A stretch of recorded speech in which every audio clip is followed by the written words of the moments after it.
Clinic owners, you guys didn't open a physical therapy clinic so you can stay up all night and not being able to sleep and being mentally occupied and getting burned out. Hi, my name is Amit Gaglani and I'm a healthcare entrepreneur, and I own AG Management and Consulting, and we help healthcare entrepreneurs sleep better at night and increase their profit margins. Let's talk about the mental toll that it takes when you're working and you're switching roles constantly. Every time you shift from treating a patient to handling a cancellation, reviewing payroll, or answering a staff question, you're making a withdrawal from your mental bank account. These micro distractions compound. It leads to fatigue, missed details, and eventual burnout. It's not a matter of working harder. It's about installing structures so your business can function without you being bottlenecked all the time or every decision has to be made on you. Most successful practice owners I've worked with know that growth doesn't happen by chance. It happens by design. Without systems in place, you're destined to react rather than lead. So how do we fix a distracted mind or a reactive leadership type of environment where you're constantly putting out fires? What I have instilled in my practice is a divisional structure. Call it a divisional business system.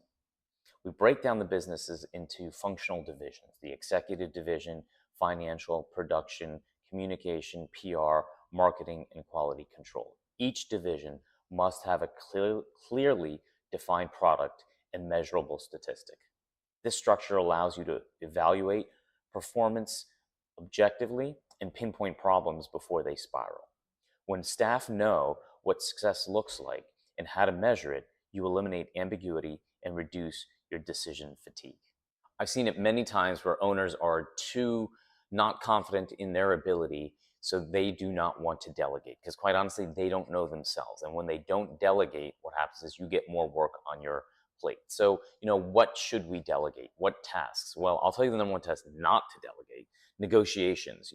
You should be handling that. Pay negotiations, payer negotiations, certain things like that. What can you actually delegate? The menial tasks, the things that end up taking up time. Certain front desk activities that you can put into standard operating procedures and know that they can handle that. There's other things that, when it comes to billing and negotiating a bill that a patient has, that's not an activity that the owner has to get in charge with or has to even deal with. That's part of billing staff or front desk staff. You set up barriers, so that way staff knows how to do it.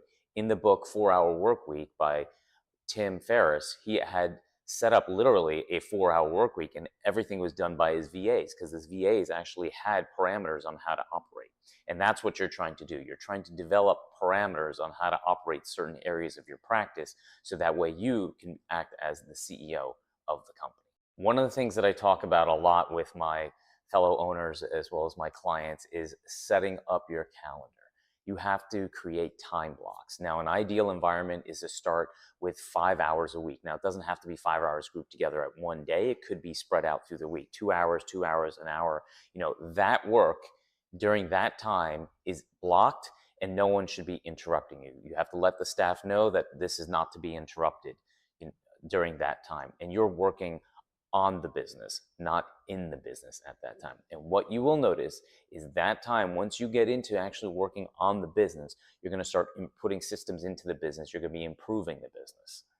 Part of putting up systems in your practice and proper systems to measure different aspects of your practice is stop delegating or stop running your company through feelings. Oh, I feel like we're not doing great. Oh, I feel like, it's a busy time.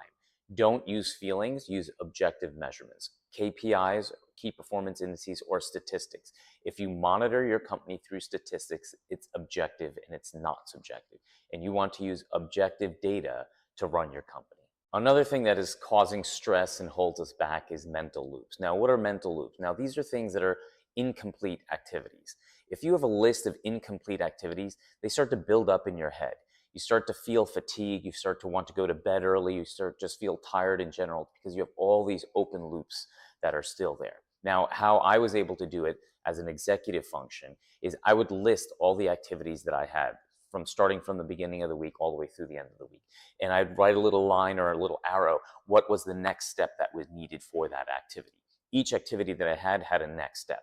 And if at the end of the week I haven't checked it off and I haven't been able to write a line through it, I knew going into the following week what the next steps I had to complete this activity. So the idea is get it out of your head and get it on paper.